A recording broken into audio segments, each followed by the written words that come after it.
and welcome to Cover Story. It's been almost 2 weeks since the Pahalgam massacre. India has taken some steps. Most of them are diplomatic. We are told that a military option is also very much on the table. But what will this involve? In fact, taking a look at what the state that Pakistan is in, what are the options that India has? Also, where does India stand globally? Joining me for this conversation and to answer some of our questions is Manish Tewari. He's a former union minister, he's a lawyer, and he's a Congress MP from the Lok Sabha from Punjab, from Chandigarh. Manish, welcome to this conversation. And more than that, I've been reading your columns. In fact, I've been following them. So I think there's a lot to talk about from what you've been writing also. It's Thank you very much, Priya. It's always a pleasure to have a conversation with you.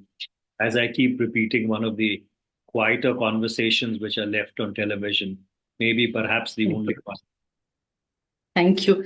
Thanks for saying that. To begin with, your first reaction to, what happened in Pelga and India's reaction, Well, how do you see how we what are reacting? happened? Well, what happened on the 22nd of April in that meadow in Pahalgam was absolutely horrendous and brutal, for the lack of another word. It needs to be and has been condemned in the strongest terms possible.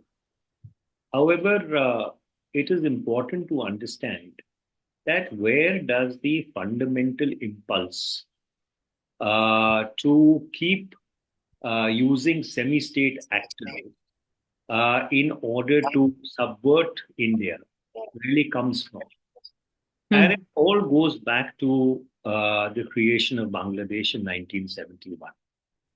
On the 24th of January 1972, Zulfikar Ali Bhutto, who by that point in time had taken over as interim prime minister from Field Marshal Yahya Khan, summoned a meeting in Multan, which is called the Multan Conference. In that Multan Conference, the Pakistani or the West Pakistani strategic elite took two decisions. One, that they will acquire nuclear weapons at any cost, even if they have to eat grass. In fact, there is a very famous book on Pakistan's nuclear program called Eating Grass. And the second was that we will bleed India with 1,000 cuts, which was actually the conceptual commencement of the proxy war against India. It took the Pakistanis about 7 or 8 years to upscale and build capacity. By the time the Soviet Union had invaded Afghanistan in 1979, and suddenly, in the name of Afghan jihad, a lot of weapons and other logistical support started flowing to Pakistan from the United States, from Saudi Arabia, and from various other countries around the world, including and not limited to the United Kingdom and other NATO allies of the United States of America. Pakistan diverted a substantial chunk of those men and material, which were meant for the Afghan jihad, towards its eastern borders with India. Punjab became the first frontier in 1980. It was then upscaled to Jammu and Kashmir by 1989. By 1999, you had the Kargil incursion. In 2000, you had at the end of 1999, at the turn of the millennium, you had the IC-814 hijack. Then you had the attack on the Jammu Kashmir Assembly. Then the attack on the Indian Parliament in 2001. And so on and so forth. It got upscaled then to the rest of India, including an attack on the Indian Institute of Science in Bangalore in 2005. So therefore, Pakistan has been absolutely consistent in pursuing and executing this strategy in a cold-blooded manner. India has employed every conceivable option possible, from talking to Pakistan, from talking about terror to Pakistan in the anti-terror dialogue of 2006, eventually mobilizing international opinion to get Pakistan proscribed as a terrorist entity after the 2008 Mumbai attacks, and then using coercive instruments, including the surgical strikes, in 2015 after the Uri attack, then post Balakot in 2019. But the fundamental behavior of the Pakistani state does not change, because Pakistan is a country where a country does not have a military, but a military has a country. And that military has been reeling under the psychological impact of the 1971 debacle, when 91,000 of their soldiers were made prisoners of war by India, and half of Pakistan was turned into a sovereign entity by then Prime Minister Mrs. Indira Gandhi, who redrew the political map of Asia after 1947, once again in 1971. So, therefore, whatever options that we energize, ultimately they have to be predicated upon changing the behavior of the deep state in Pakistan. The cost has to be so punitive that it deters them from using these semi state actors and proxies. Unfortunately, what's been happening is that whenever there has been a terror incident where we have lost our people, we've lost innocent lives, there has been a sporadic upsurge of anger. And therefore, it has resulted in certain options, diplomatic or kinetic. But sustained pressure on Pakistan has never ever been mounted by India, notwithstanding the fact that they have been at it for 45 years. And their strategy is very simple: kill as many people from the majority community as possible. So, therefore, the majority community turns on its own minorities, and that validates the two nation theory, as well as the fact that it is our retribution for what happened in Bangladesh. They have been singularly unsuccessful in the last 45 years, primarily because the cohesion of India is so strong. The syncretic bonds are so strong. They failed in Punjab because between the Hindus and the Sikhs, there was this no mas ka saath. The relationship between the nails and the flesh, as we call it in Punjabi. And in the rest of India, the syncretic bonds have been so strong and resilient that they have not allowed Pakistan to succeed. So, therefore, we need to do two things. Number one, we need to keep our social cohesion absolutely intact. And the manner in which the entire country reacted after the Pahalgam attack, irrespective of religion, region, caste, creed, place of birth, has been Even opposition parties. an absolute superb display of Indianness and Indian solidarity has been on display. And number two, whatever options we energize, ultimately they should keep a long-term objective in view. That Pakistan is riddled with contradictions and is inherently an artificial state. If we are calibrated and smart, like the eastern entity on our, like the entity on our eastern border, eastern Pakistan, went away, even this artificial entity on our western border will go away. But for that, we will require a long-term strategy, a political consensus, and absolutely a sustained application of calibrated pressure. So you are saying it should be a deterrent, consistent effort, action on India's part, and the fact of what we did in the East. Are you then advocating that India goes in for whether it is supporting Baloch, which we are doing, a breakup of Pakistan? Because a lot of people are saying whether it's not a weak Pakistan or a strong Pakistan, a no Pakistan works best for India.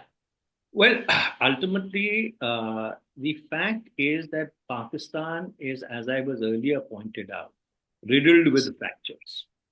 So, therefore, while it claims to be the champion of Islam, Kashmir, but look at what Pakistan has been doing to its own Muslim minorities.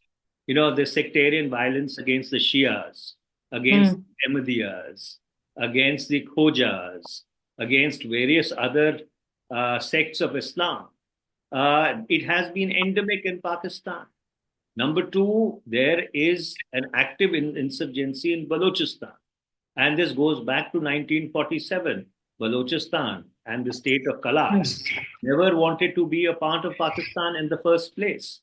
In Khyber Pakhtunkhwa, the Pathans on both sides do not recognize the Durand line. Sindh has been in a ferment now going back to 70s.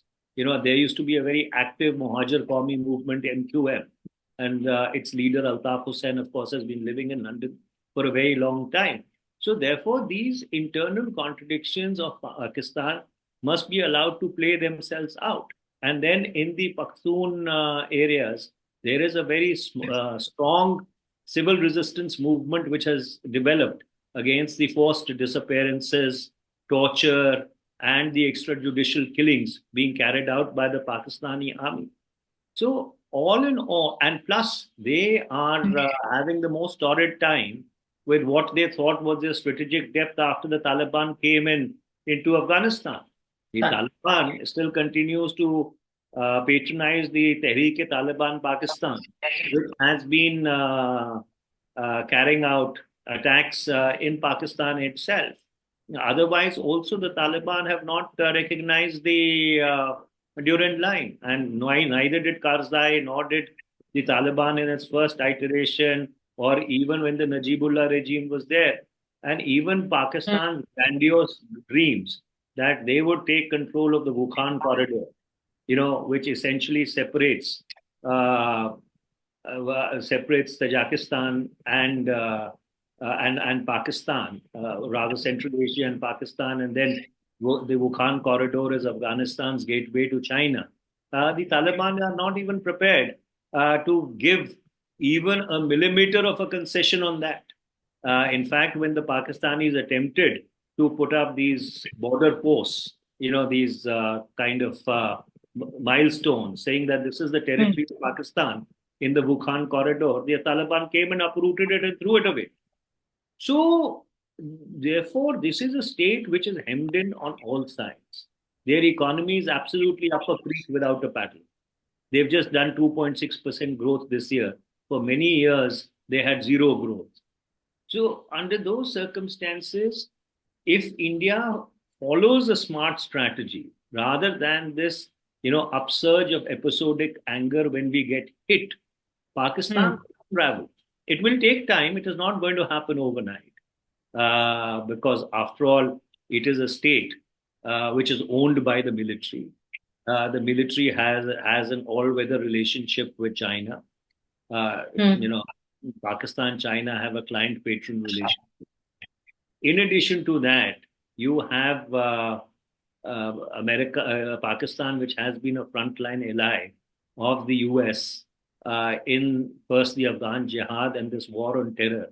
And as one former DG ISI put it, Pakistan used America to defeat America.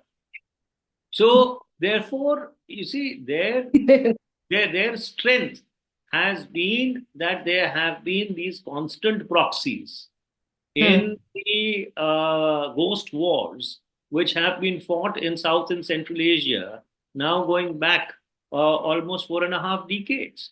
And that has created so much of stress and strain in Pakistani society that it is on the brink of unravel. It just needs that push, which will come not from outside, but from within Pakistan. Okay, I'm going to keep that conversation going about what to expect from the activities within Pakistan and, of course, the timing of the Pakistan Army Chief's statements, but after a very quick break.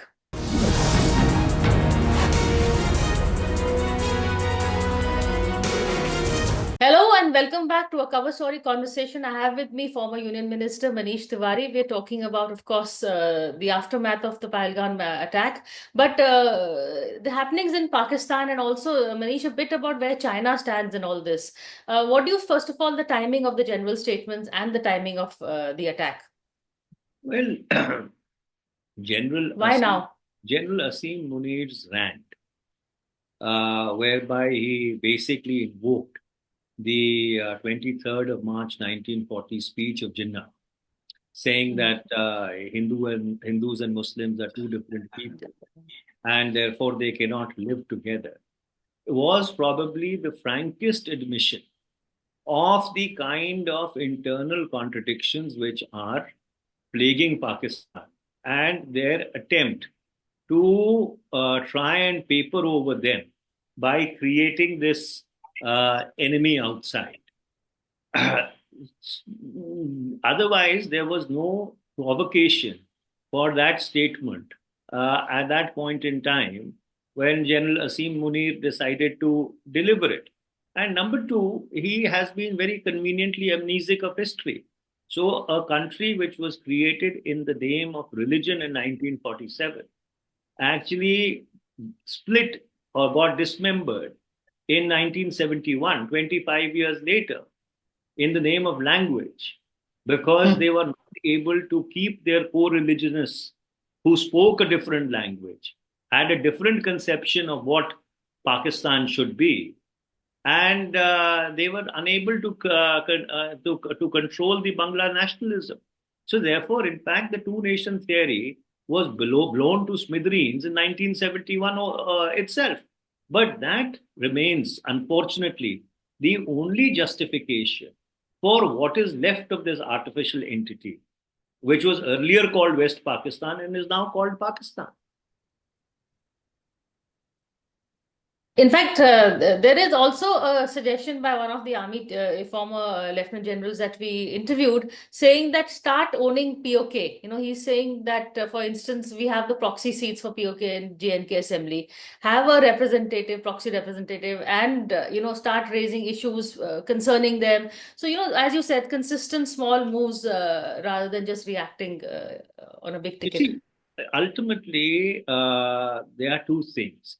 You have to energize full spectrum deterrence. That is, use all political, diplomatic, coercive, and other means which are there at your disposal. Because eventually, a conventional response to a proxy strike has its own limitations because puts you on an escalation spiral, which then, in the absence of any off ramps, can actually go beyond the strategy that you may have calibrated.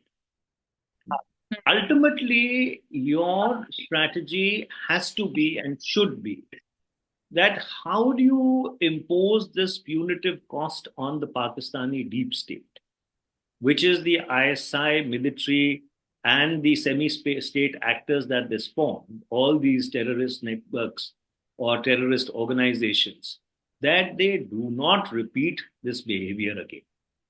The fundamental thing is you have to impose a cost which leads to a behavior change. And it is not easy because ultimately, if it would have been easy, we would have done it in the past 45 years. And that's why I'm saying it requires a full spectrum deterrence and constant calibrated pressure. You had earlier asked about China. The fact is that there is a China factor, and China is heavily invested in Pakistan. There is the China Pakistan Economic Corridor. Then there is the Gwadar port, which China considers to be a part of its string of pearls, which starts from Djibouti, then comes on to Gwadar, then goes to Hambantota, and then goes to this port which they are developing in Myanmar, and the port which now they have commissioned in the Gulf of Thailand on the coast of Cambodia. So therefore, it is a part of, or Pakistan is a part of not only that Belt and Road Initiative, but it is a part of the Chinese strategy in order to exercise dominance beyond its own hinterland or its own land area.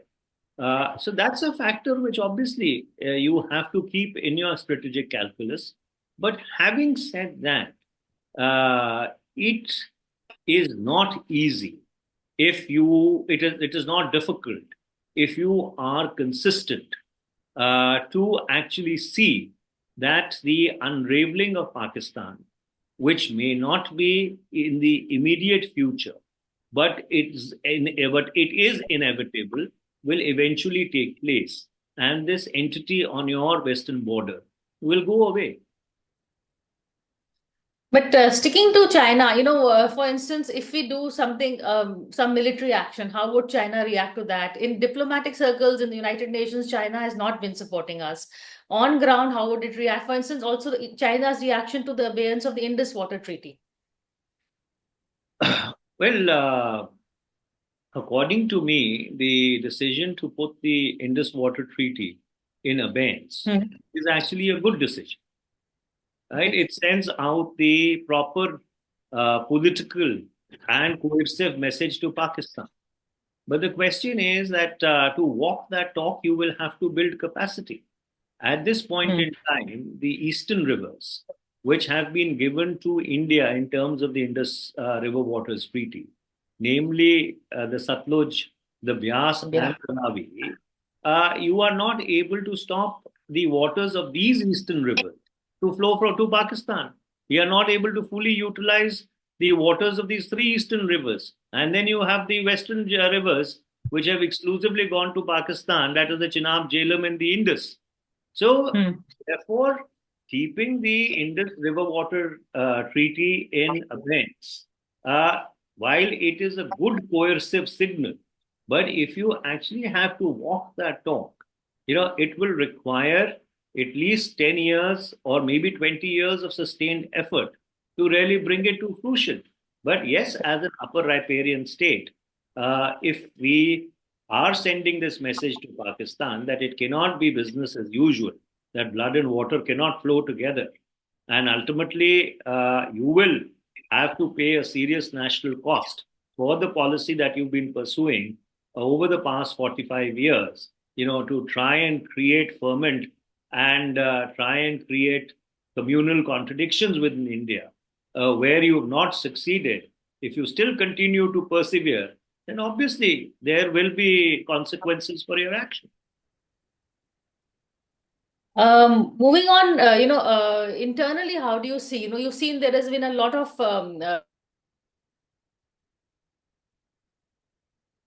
mixed reactions about the local, various, reactions coming in. How do you see, and how should one react rather? In terms of reassuring the Kashmiri sentiment or reaching out to them, what kind of message should be sent?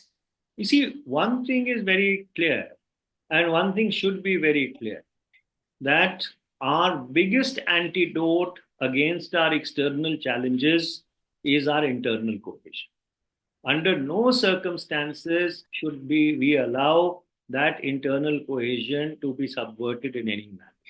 And that is why we need to walk that extra mile in order Hmm. to ensure that our minority communities, especially in our border states, in the Northwest and in the Northeast, feel absolutely a part of the national mainstream.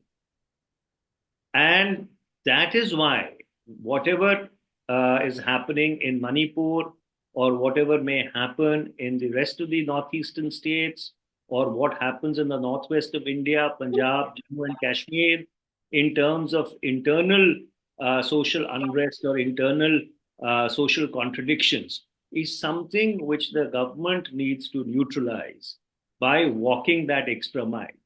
See, you must remember that the British had a frontier policy. They never had a border policy because the Britain was an empire and an empire is ever expanding. So, therefore, they had these arrangements on their frontiers in order to keep them calm and tranquil all the way from Burma to Balochistan. But once India became the successor of the British Empire, it needed to have a border policy because countries have fixed borders. And Right. unfortunately, we have failed to evolve a cohesive border policy over the past 75 years. We have tried to use constitutional guarantees uh, to try and keep these peripheral areas integrated into the mainstream, but that merely is not enough. And therefore, our biggest strength against any external challenge is our internal cohesion. And that should not be allowed to be subverted at any cost. Okay, final question, Manish. I have you here. So you know, Punjab is also a border state, and we've seen the relationships with China. China's had a new prime minister who is now reaching out to India. How do you see the relations with China, with Canada? Sorry, not I meant Canada. Well, India and Canada have a very historic relationship which goes back to the turn of the 19th century. And what happened during the reign of Prime Minister Trudeau was extremely unfortunate. There is a need to recalibrate and reset that relationship. And the new Canadian Prime Minister, though he comes from the same political party as Trudeau comes from, seems to be a far more reasonable and sensible person. And it is in India's interest and in Canada's interest to reset that relationship. Okay, we're going to watch that and perhaps get you back for another show on Punjab, Canada, India, the whole relationship angle. But on that note, thank you so much, Manish, for this conversation. It's absolutely a pleasure talking to you. Thank you very much.